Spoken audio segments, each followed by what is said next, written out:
اسرائیل کے مقابلے میں شکست کھائی اور ان میں سے ہر ایک اپنے ڈیرے کو بھاگا،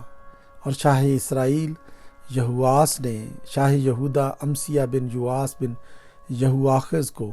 بیت شمس میں پکڑ لیا اور اسے یروشلیم میں لایا، اور یروشلیم کی دیوار افرائیم کے پھاٹک سے کونے کے پھاٹک تک 400 ہاتھ ڈھا دی، اور سارے سونے اور چاندی اور سب برتنوں کو جو عبید ادوم کے پاس خدا کے گھر میں ملے، اور شاہی محل کے خزانوں اور کفیلوں کو بھی لے کر سامریہ کو لوٹا۔ اور شاہ یہودہ امسیہ بن یواس شاہ اسرائیل یواس بن یہواخز کے مرنے کے بعد 15 برس جیتا رہا۔ اور امسیہ کے باقی کام شروع سے آخر تک، کیا وہ یہودہ اور اسرائیل کے بادشاہوں کی کتاب میں قلم بند نہیں ہیں؟ اور جب سے امسیہ خداوند کی پیروی سے پھرا، تب ہی سے یروشلم کے لوگوں نے اس کے خلاف سازش کی، سو وہ لکیس کو بھاگ گیا، پر انہوں نے لکیس میں اس کے پیچھے لوگ بھیج کر اسے وہاں قتل کیا، اور وہ اسے گھوڑوں پر لے آئے اور یہودہ کے شہر میں اس کے باپ دادا کے ساتھ اسے دفن کیا۔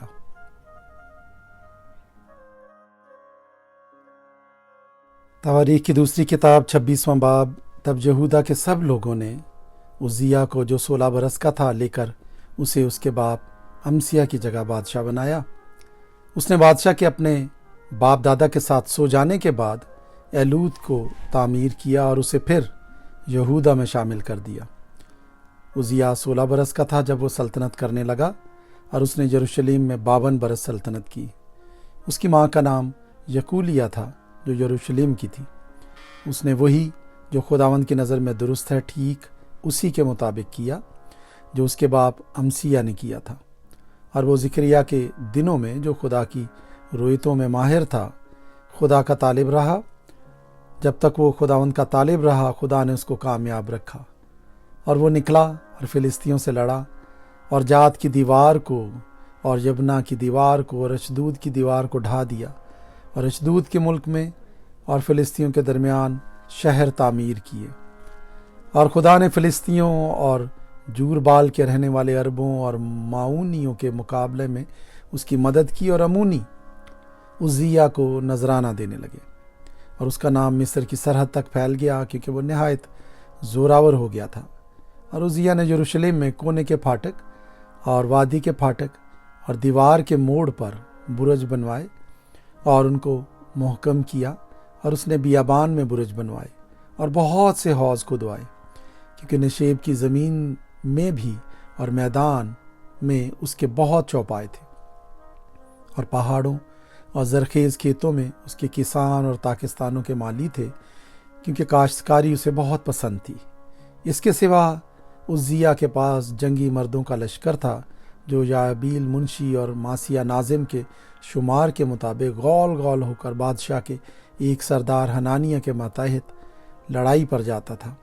اور آبائی خاندانوں کے سرداروں یعنی زبردست سورماؤں کا کل شمار 2600 تھا،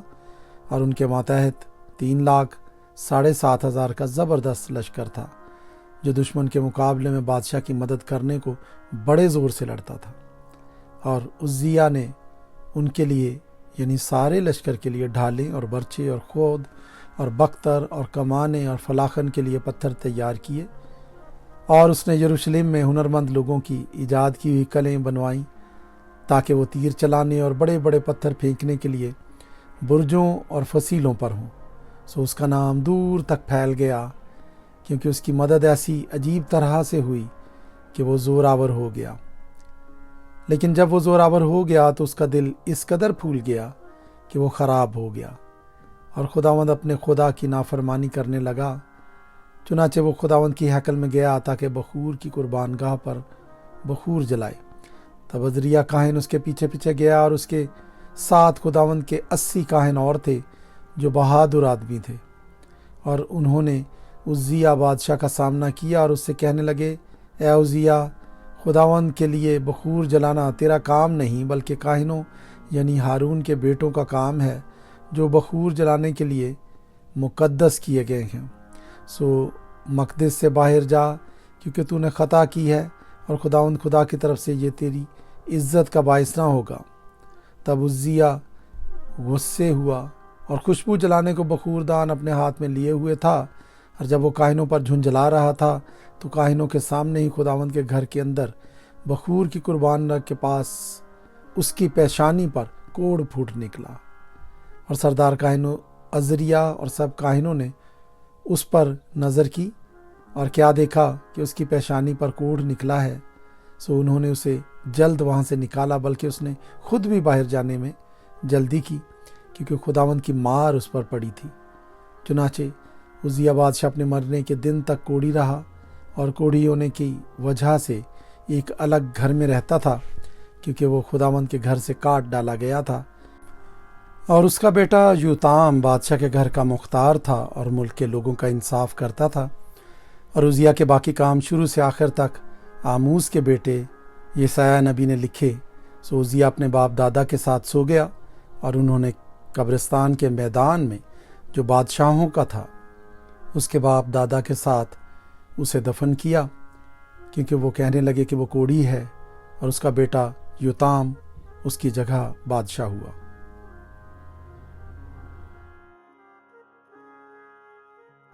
تواریخ کی دوسری کتاب 27واں باب۔ یوتام 25 برس کا تھا جب وہ سلطنت کرنے لگا، اور اس نے 16 برس یروشلم میں سلطنت کی۔ اس کی ماں کا نام یوروسا تھا جو صدوق کی بیٹی تھی، اور اس نے وہی جو خداوند کی نظر میں درست ہے ٹھیک ایسا ہی کیا جیسا اس کے باپ عزیہ نے کیا تھا، مگر وہ خداوند کی ہیکل میں نہ گھسا، پر لوگ گناہ کرتے ہی رہے۔ اور اس نے خداوند کے گھر کا بالائی دروازہ بنایا، اور اوفل کی دیوار پر اس نے بہت کچھ تعمیر کیا۔ اور یہودا کے کوہستانی ملک میں اس نے شہر تعمیر کیے، اور جنگلوں میں قلعے اور برج بنوائے۔ وہ بنی امون کے بادشاہ سے بھی لڑا اور ان پر غالب ہوا، اور اسی سال بنی امون نے 100 قنطار چاندی اور 10,000 کر گیہوں اور 10,000 کر جو اسے دیے، اور اتنا ہی بنی امون نے دوسرے اور تیسرے برس بھی اسے دیا۔ سو یوتام زبردست ہو گیا کیونکہ اس نے خداوند اپنے خدا کے آگے اپنی راہیں درست کی تھیں۔ اور یوتام کے باقی کام اور اس کی سب لڑائیاں اور اس کے طور طریقے اسرائیل اور یہودا کے بادشاہوں کی کتاب میں قلم بند ہیں۔ وہ 25 برس کا تھا جب سلطنت کرنے لگا، اور اس نے 16 برس یروشلم میں سلطنت کی۔ اور یوتام اپنے باپ دادا کے ساتھ سو گیا، اور انہوں نے اسے داؤد کے شہر میں دفن کیا، اور اس کا بیٹا آخز اس کی جگہ بادشاہ ہوا۔